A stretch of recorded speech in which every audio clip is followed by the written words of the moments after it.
Welcome everyone, defence service academy Bhilai के YouTube channel में आपका स्वागत है। आज हम पढ़ने वाले हैं भूगोल की जो सीरीज़ थी उसमें कॉन्टिनेंट्स महाद्वीपों के बारे में। तो सबसे पहले हम महाद्वीप देखेंगे, एशिया महाद्वीप। ठीक है, तो सभी को पता है, सभी जानते हैं, बचपन से हम पढ़ते आए हैं कि पूरे विश्व में 7 महाद्वीप हैं। ठीक है, तो उसी में एक जो महाद्वीप है वो एशिया महाद्वीप, जिसमें हमारे जो भारत है वो भी एशिया महाद्वीप का ही हिस्सा है। तो एशिया जो महाद्वीप है वो इक्वेटर लाइन के उत्तरी हिस्से में पड़ती है, इसलिए किसी को बोलते हैं कि उत्तरी गोलार्ध में स्थित है। ठीक है, उत्तरी गोलार्ध में स्थित है। उसके साथ ही उसके नीचे भी कुछ हिस्से हैं। चलिए हम इस बारे में चर्चा करते हैं।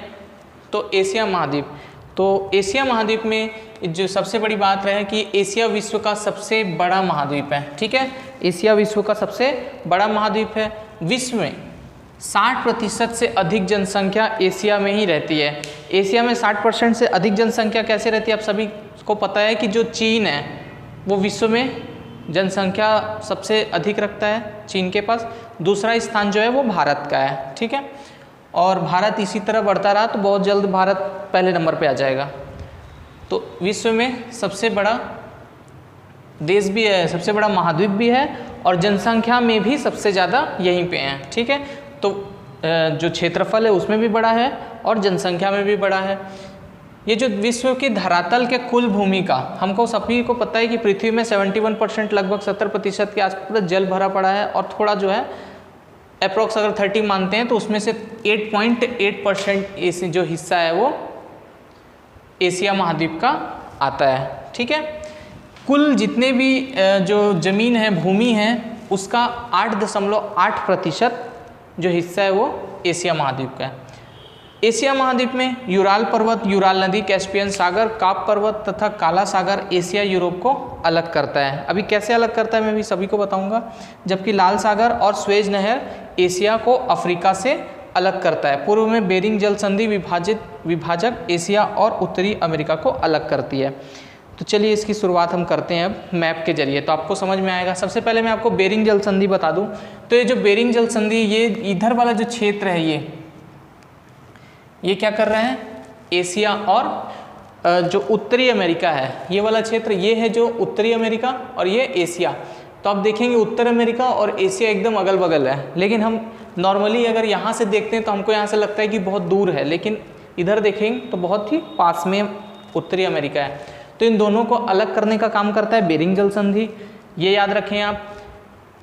एशिया और यूरोप को जो अलग करता है, एशिया और यूरोप को, वो यूराल पर्वत श्रेणी है। ठीक है, ये आप देखेंगे ये पूरी यूराल पर्वत श्रेणी है, यूराल पर्वत श्रेणी है। फिर वहीं पे यूराल नदी भी है, ये आप देखेंगे एक नदी भी बह रही है यहाँ से, वो भी यूराल नदी ही है। ठीक है, तो एशिया को, जो एशिया और यूरोप को अलग करता है वो यूराल पर्वत। तो यूराल पर्वत अगर एग्जाम में आता है कहाँ पे है तो आपको बता देना है, एशिया और यूरोप को अलग करता है। तो अगर ऑप्शन में एशिया है तो एशिया लगाए, यूरोप है तो यूरोप लगाए, दोनों एक साथ नहीं देगा। साथ में यूराल नदी भी है, उसके साथ कैस्पियन सागर, कैस्पियन सागर जो है वो एशिया और यूरोप को अलग करता है। एशिया और यूरोप को, ये वाला जो हिस्सा है ये यूरोप महाद्वीप में आ जाता है, और ये वाला जो हिस्सा है वो एशिया महाद्वीप में आता है। ठीक है, ये है एशिया, ये है कैस्पियन सागर पूरा। विश्व का सबसे बड़ा सा जो झील है, विश्व की सबसे बड़ी झील वो कौन सी है, कैस्पियन सागर है, कैस्पियन सागर। तो याद रखना है। तो जितने भी नंबर 1 चीज़ें हैं ज़्यादातर हमारे एशिया महाद्वीप में ही हैं। क्षेत्रफल में भी सबसे बड़ा, जनसंख्या में सबसे बड़ा, सबसे बड़ी जो झील है वो है कैस्पियन सागर, ये भी एशिया महाद्वीप में ही मिल जाती है। ठीक है, और साथ में यूरोप का भी वर्चस्व है, क्योंकि ये वाला जो क्षेत्र है वो यूरोपीय महाद्वीप में आता है, तो इसलिए हम कह सकते हैं, लेकिन ज़्यादातर हिस्सा एशिया महाद्वीप में है। आप देखेंगे यहाँ तक है पूरा, यहाँ पे फिर वो ब्लैक सी, काला सागर उपस्थित है।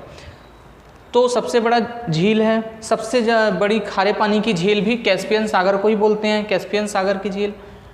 विश्व का सबसे बड़ा जो देश है, विश्व का सबसे बड़ा क्षेत्रफल में देश वो है रशिया, रूस। ठीक है, तो ये रूस है। विश्व का सबसे बड़ा देश रशिया, वो भी हमारे पास एशिया महाद्वीप में ही है। उसके बाद साथ में ही विश्व की जनसंख्या में सर्वाधिक बड़ा देश चीन है, वो भी हमारे एशिया महाद्वीप में ही स्थित है। और पूरे एशिया का सबसे बड़ा जो देश है वो चीन है, रूस का नाम नहीं आएगा। क्यों नहीं आएगा? क्योंकि रूस तो है तो बड़ा, क्षेत्रफल में बड़ा है, बिल्कुल बड़ा है, लेकिन रूस की जो राजनीतिक, जहाँ से रूस को पूरा हैंडल किया जाता है, तो राजनीतिक जो राजधानी है वो मॉस्को है, ठीक है। और मॉस्को यूरोप महाद्वीप में आता है, यूरोप महाद्वीप में मॉस्को शहर आता है, वहाँ से पूरा इसके राजनीतिक राजधानी है वो, इस वजह से वो यूरोप का हिस्सा हो जाता है। और बाकी तो है यहाँ भी, लेकिन जो चीन है वो यहीं पे स्थित है, उसकी राजनीतिक जो राजधानी है वो भी यहीं पे, इसीलिए जो एशिया महाद्वीप का सबसे बड़ा देश है उसको चीन को कहेंगे। बहुत सारे लोग जो इस देश को समझ लेते हैं, ठीक है, अगर ऑप्शन में नहीं है तब आप लगा सकते हैं, लेकिन अगर है तो आप चीन को लगाएंगे, ठीक। तो इस प्रकार से ये हो गया, कैस्पियन सागर भी हो गया। ब्लैक सी, ब्लैक सी यूरोप और ये जो हमारा एशिया महाद्वीप है उसको अलग करने का काम करता है ब्लैक सी, काला सागर, ठीक है, काला सागर। अब आप देखेंगे यहाँ पे ये खाड़ी देश हैं, उसके साथ जो लाल सागर है, यहाँ पे लाल सागर, रेड सी, तो जो लाल सागर है वो अफ्रीका को एशिया से अलग करता है। अफ्रीका को एशिया से अलग करने वाला है लाल सागर, यूरोप से करने वाले हैं ब्लैक सागर, कैस्पियन सागर, यूराल पर्वत, यूराल नदी, ठीक है। और उत्तरी अमेरिका से जो अलग करता है वो है बेरिंग जल संधि। इतनी चीज़ों को आपको याद रखना है, ठीक है। भारत की जो स्थिति है वो आप देख पा रहे होंगे, ये यहाँ पर है। विश्व में जो एशिया महाद्वीप में कुछ ऐसे हिस्से भी हैं जो विश्व में अपना वर्चस्व बनाए हुए हैं, जैसे कि कुछ मरुस्थल की बात करें तो एशिया महाद्वीप में एक मरुस्थल है, उसे क्या बोलते हैं? गोबी मरुस्थल, वो मंगोलिया में है, ठीक है। मंगोलिया जो देश है उसमें गोबी मरुस्थल, तो ये यहाँ का सबसे बड़ा मरुस्थल है। टकला मकान मरुस्थल चीन में है। कहाँ पे है? चीन में। चीन में क्या है? टकला मकान। मैं लिख देता हूँ, जो टकला बोलते हैं हम लोग, टकला मकान, ये कहाँ पे है? चीन में है, ठीक है। गोबी मरुस्थल ये कहाँ पे है? मंगोलिया, ठीक है। तो अब इसे ऐसे याद रख सकते हैं कि कभी आपके पास सब्जी खत्म हो गई तो आपने मंग लिया, उससे याद रखें। और मंगा क्या? गोभी की सब्जी मंग लिया, मंगोलिया, ऐसे करके आप याद रख सकते हैं, ठीक है। और चीन के लोग टकला हो गए, इससे टकला मकान आपको याद हो जाएगा। थार का मरुस्थल सभी को पता है भारत का हिस्सा है, ठीक है।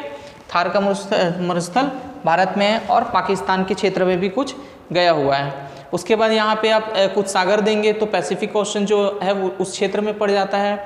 साउथ चाइना सी, दक्षिण चीन सागर यहाँ है, हिंद महासागर है इस क्षेत्र में, और साथ में बहुत सारे हमारे खाड़ी देश भी हैं और द्वीप भी हैं, ठीक है। इसी के साथ हम और चलते हैं और कुछ विशेष बातें ध्यान देते हैं। कुछ भू आकृति है। सबसे लंबी पर्वत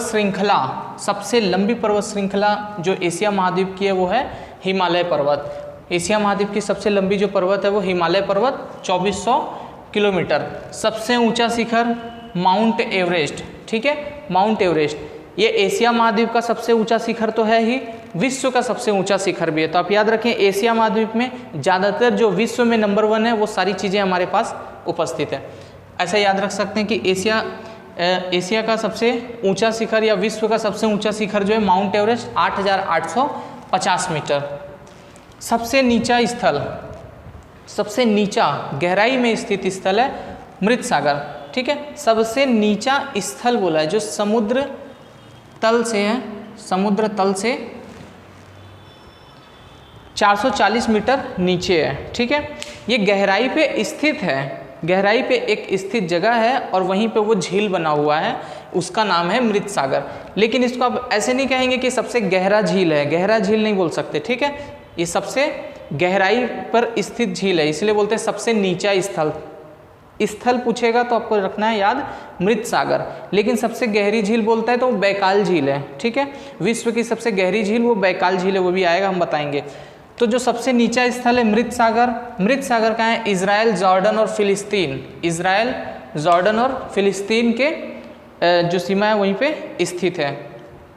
अधिकतम तापमान, जो सबसे अधिक तापमान देखा गया, विश्व में सबसे अधिक तापमान की बात कर रहे हैं, जकोबाबाद, ये 57 अंश सेंटीग्रेड पाकिस्तान का पैमाने में नापा गया था।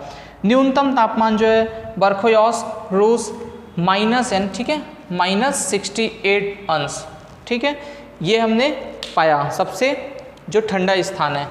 तो ये बातों का आप याद रख सकते हैं। सबसे ऊंचा शिखर है, लंबी श्रेणी है हमारे पास, हिमालय की श्रेणी। सबसे नीचा स्थल है, सबसे नीचा स्थल है मृत सागर। मृत सागर की स्थिति हम देख लेते हैं, डेड सी, ठीक है। ये वाला जो क्षेत्र है ये है मृत सागर। तो जो जॉर्डन है और इजराइल और फिलिस्तीन, आपको फिलिस्तीन, आपको ये वाला जो क्षेत्र है ये फिलिस्तीन का है, ये क्षेत्र फिलिस्तीन का है। यहाँ पे आपको दिखेगा भी, हाँ यहाँ पे बना हुआ है, मैं आपको नक्शे में पूरा बता देता हूँ। ये वाला जो क्षेत्र है ये फिलिस्तीन का है, ठीक है। तो फिलिस्तीन का क्षेत्र, फिलिस्तीन और इजराइल में 2 मिनट में आपको एक चीज़ और बता देता हूँ कि फिलिस्तीन है, जो फिलिस्तीन और इजराइल, फिलिस्तीन और इजराइल, तो हुआ क्या था, बहुत समय पहले जो ये जो क्षेत्र है पूरा वो फिलिस्तीन का क्षेत्र था, ठीक है। तो कुछ जो इजराइल है यहाँ पे जो जातियाँ हैं वो अलग अलग, यहाँ पे जाति भेद नाम पर के बहुत ज़्यादा विवाद होते हैं। तो मुस्लिम शासक थे फिलिस्तीन के, और ये जो थे ये मुस्लिम नहीं हैं, ठीक है। तो इन दोनों के बीच क्या हो गया, ये यहूदी धर्म से वास्ता रखते हैं, यहूदी आपने नाम सुना होगा, वो मुस्लिम में नहीं आते, तो इनको यहाँ पे बसाया गया। तो फिलिस्तीन के कुछ छोटे से क्षेत्र में इनको बसाया गया था। तो बाद में क्या हुआ कि फिलिस्तीनियों ने इनको भगाने के लिए इन पर आक्रमण कर दिया, और इसके साथ साथ बहुत सारे जो देश हैं, जो जैसे यहाँ पे मिस्र है, इजिप्ट यहाँ पे लिखा हुआ है, मिस्र है, और यहाँ पे हमारे यूरोप के जो एशिया के खाड़ी देश के, उन लोगों ने इसका साथ दिया, और 6 देश एक साथ इस पर आक्रमण कर दिए इजराइल पर। लेकिन इजराइल ने 6 दिन में ही सबको हरा दिया, और ये जो फिलिस्तीन था उस पर भी कब्जा कर लिया, तो कम्प्लीटली इजराइल बन गया, ठीक है। और ये छोटा सा क्षेत्र जो है वो फिलिस्तीन का है। अब फिलिस्तीन को इस क्षेत्र में भी इजराइल अपना दावा करता है, जैसे हम पाकिस्तान और भारत के बीच अक्सर जो POK को लेकर के विवाद होते रहते हैं, सेम वैसे यहाँ पे भी है। तो अभी क्या हो गया कि इसको पूरा आधिकारिक रूप से मान्यता दे दिया कि ये पूरा इजराइल है और फिलिस्तीन इसी पर विवाद कर रहा है। तो ये अभी हाल ही में और ज़्यादा चर्चे में रहा, इसलिए मैं आपको बता दिया, तो ये चीज़ आने की आपकी संभावना बढ़ जाती है। तो यहाँ पे डेड सागर है जो जॉर्डन, इजराइल और फिलिस्तीन इन पर बॉर्डर में बना हुआ है। एशिया तथा यूरोप के बीच की सीमा यूराल पर्वत है, ये मैंने बता दिया था। विश्व की सबसे बड़ी झील कैस्पियन सागर है, ये भी हमने अभी बताया, इसमें चर्चा की हमने। इसका क्षेत्र जो है टोटल क्षेत्र है 3,71,000 वर्ग किलोमीटर, 3,71,000 किलोमीटर। सबसे गहरी झील बैकाल झील है, सबसे गहरी झील बैकाल झील। हमने मृत सागर सबसे गहरा जो झील था, सबसे गहरा नीचे स्थित देखा था, नीचे की स्थायी जो स्थिति थी उसकी वो गहराई में थी, लेकिन जो सबसे गहरा झील है वो कौन सा है, बैकाल झील है। सबसे लंबी नदी यांगसी नदी है जो चीन में है, ठीक है, यांगसी नदी। सबसे अधिक वर्षा वाला स्थान सभी को पता है मासिनराम, मेघालय, भारत में है। ये विश्व का सबसे अधिक वर्षा वाला स्थान है, ठीक है, विश्व का सबसे अधिक वर्षा वाला स्थान मासिनराम भारत में स्थित है।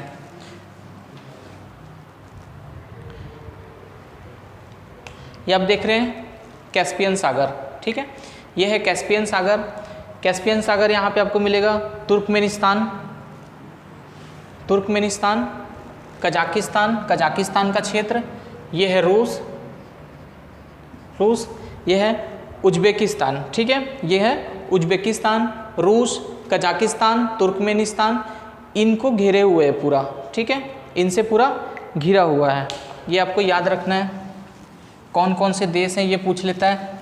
और साथ में एक और जो सागर है वो अरल सागर, जो लगभग विलुप्त होने वाला है। ऐसी स्थिति कि वहाँ का पूरा जो जल देख रहे हैं वो लगभग सूख चुका है। ठीक है, इंसानों ने इतना ज़्यादा इसका दोहन कर दिया, दोहन नहीं वो शोषण था। ठीक है, जो प्राकृतिक संसाधन है अगर व्यक्ति उसका दोहन करता है, इंसान उसका दोहन करता है तो देश की आर्थिक जो स्थिति है वो समृद्ध होती जाती है, बढ़ती है, विकास होता है। लेकिन उसका अगर शोषण कर दें तो वो जो चीज़ होती है वही ख़त्म हो जाती है। तो इसका बहुत ज़्यादा शोषण हो गया, दोहन नहीं शोषण बोलेंगे।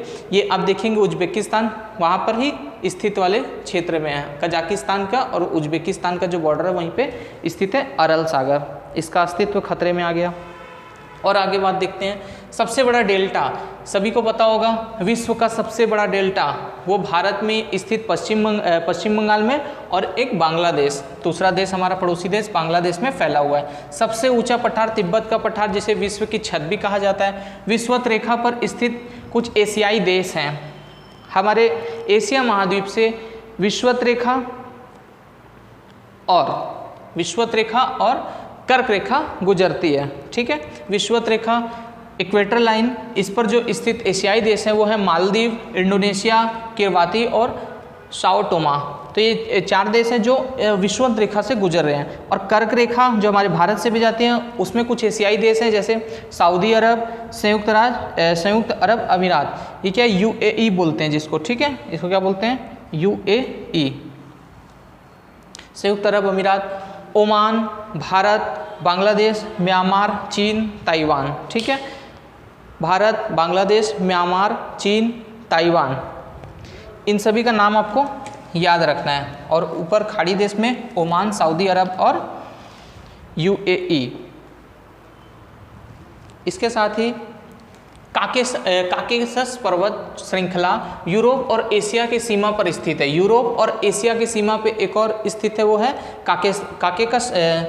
काकेशस पर्वत, जो काला सागर और कैस्पियन सागर के काकस क्षेत्र में पर्वत श्रृंखला है। इसी में यूरोप की सबसे ऊंचा जो पहाड़ है एल्ब्रूस पर्वत, मोस्ट इंपॉर्टेंट फैक्ट ये भी है, एल्ब्रूस पर्वत यूरोप का सबसे ऊंचा पर्वत है, ये भी यहीं पे स्थित है।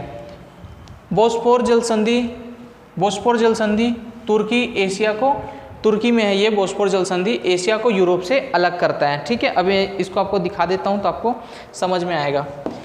अब आप देखेंगे ये है तुर्की। ठीक है, ये जो नक्शा देख रहे हैं ये तुर्की का।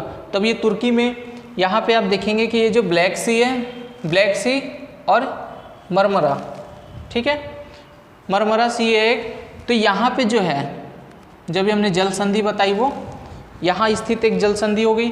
और हमने काकेशस पर्वत जो बताया था, यहाँ क्या है, ये बोस्फोर जल संधि हो गई।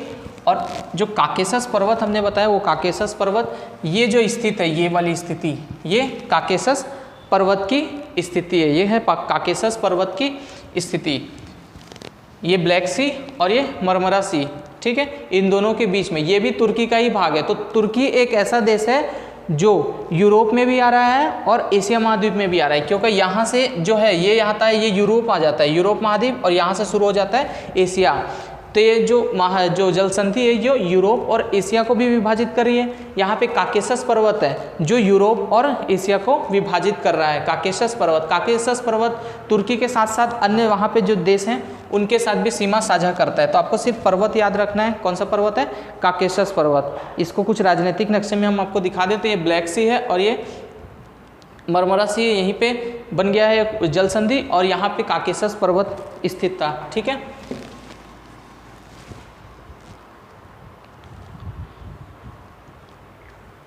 तो हम फिर से देख लेते हैं इस जो सारी बातें कि हमने जो बताया, जितने भी चीज़ें थी। तो ये वापस से एशिया महाद्वीप का चित्र आ जाता है। इसी में हम जो कैस्पियन सागर की बात की थी हमने, ब्लैक सी की बात की। तो जो काकेशस पर्वत जो हमने बता रहा था वो काकेशस पर्वत ये वाला क्षेत्र है। ठीक है, ये है जो काकेशस पर्वत जो एशिया और यूरोप को अलग करने वाला काम कर रहा है। यहाँ तुर्कमेनिस्तान, उज्बेकिस्तान, कजाकिस्तान। ठीक है, ये है तुर्कमेनिस्तान, उज्बेकिस्तान, कजाकिस्तान। ये कैस्पियन सागर को जो टच करने वाले जो देश थे उनके बारे में बता रहे हैं, ठीक है। तो इनको याद रखें, एग्जाम में पूछ लेता है तो आपको बताना होगा। साथ में नीचे पे ईरान भी है, ईरान ये भी जो है वो कैस्पियन सागर को टच करता है। तो कभी कभी एग्जाम में पूछता है इनमें से कौन सा सागर कैस्पियन सागर के कौन सा देश कैस्पियन सागर के साथ अपनी सीमा साझा करता है, इस प्रकार की बात आती है। बैकाल झील, ठीक है, बैकाल झील की बात की थी हमने, जो सबसे जो गहराई पे स्थित झील है वो ये है बैकाल झील, ठीक है। यहाँ पे बैकाल झील है। अरल सागर और अन्य सागरों के बारे में बात कर दिए। यहाँ पे माउंट एवरेस्ट है, विश्व का सबसे जो ऊंचा पर्वत है ये है माउंट एवरेस्ट, यहीं पे, ठीक है, जो नेपाल में है। कौन सा देश है वो? नेपाल में, एशिया महाद्वीप में ही स्थित है। तो इस प्रकार से एशिया महाद्वीप की सारी जो इम्पोर्टेंट जो फैक्ट थे वो यहीं पे कंप्लीट होते हैं। उसके साथ हम फिर आपको मिलेंगे एक नए महाद्वीप के साथ। तब तक के लिए नमस्कार, जय हिंद।